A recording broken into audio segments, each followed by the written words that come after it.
like the world is completely different than the last time we had the chance to talk to Nigel Farage, including he's an MP, Biden's gone, Harris is in, Trump's the same, somebody took a shot at him.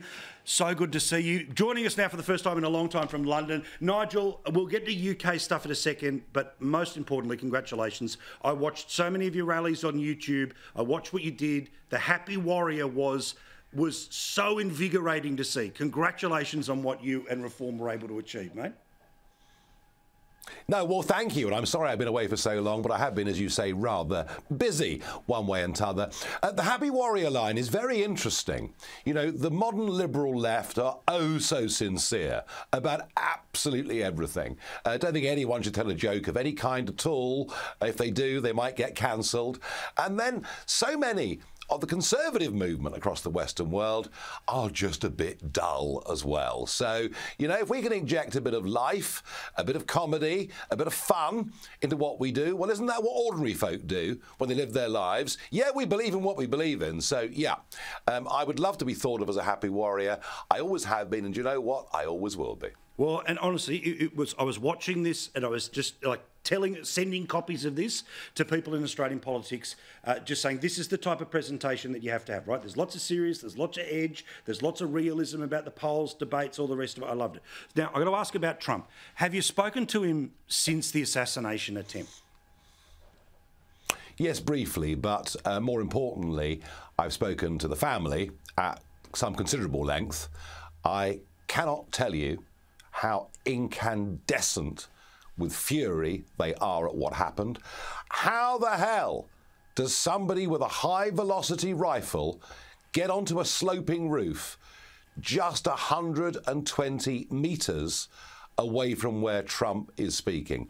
How has that ever been allowed to happen? Now, without getting deep into deep state conspiracy theory, what I think we can say is the woman that was appointed head of the Secret Service was put there as a woman who'd worked at a big corporate company, PepsiCo, in charge of their security. It looks very like a modern-day diversity and inclusion job that it does given to somebody on merit, and it very nearly got Trump killed. I didn't used to believe in miracles, Paul, but after what happened on that day, I think now I do.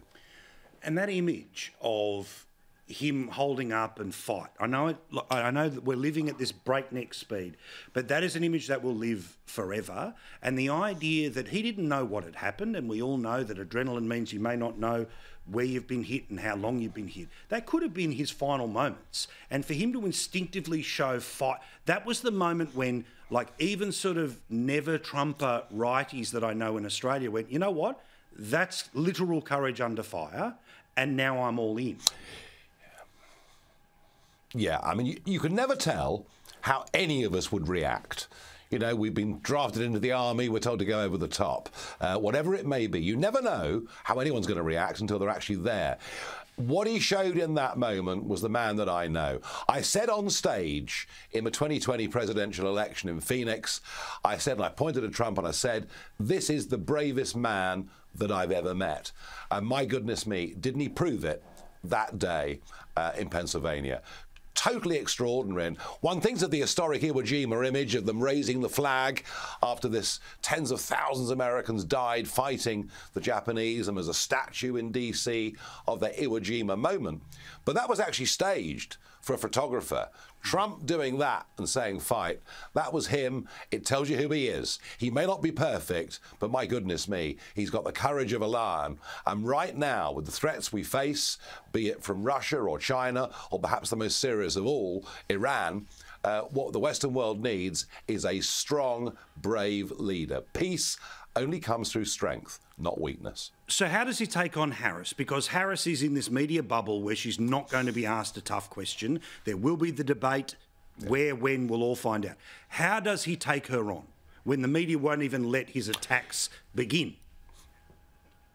Yeah, I mean, look, you know, she's now the darling of the media. That was entirely predictable. Corporate money is flowing in. Again, what would you expect? Mainstream media not giving Trump, an even break. Well, hey, what's changed? Yeah. I mean, it was the same way against Hillary. Nothing's really changed at all. We're just back to normal, really, because ultimately Biden had to go. And I mean, frankly, shame on Kamala Harris and others for lying to the American people by saying that their president was competent and up to the job, when very clearly he hadn't been for a considerable period of time. It's a funny thing, you know, if you're a strong alpha male figure, if you're seen to too overtly attack a woman, it just doesn't look or feel right. So the Trump campaign need to think about how they do that. However, they will be helped because every single potential banana skin that's on the floor between now and November the 5th, don't worry, Harris will tread on it. She is a very, very poor candidate. She got nowhere in the primaries in her own party when she ran, for the presidential nomination and when Biden got it. And talk about DEI, as I mentioned earlier with the head of the Secret Service. I mean, Biden said, I'm going to pick a black woman to be the vice presidential running mate, as if to say, ability no longer matters. Yeah. We just pick someone because we're ticking boxes. Honestly, I think under fire, she'll make terrible mistakes. We'll hear that sort of hyena-like nervous laugh that she does. I don't think this is difficult. And, you know, even if the lovies on the coasts think she's wonderful, remember this. The presidential election will be won or lost in the Midwest, the old industrial states. That is why J.D. Vance, right? That is why the working class boy from Ohio who wrote Hillbilly Elegy, that is why he's been picked as the vice presidential candidate. I'm not Paul concerned at all.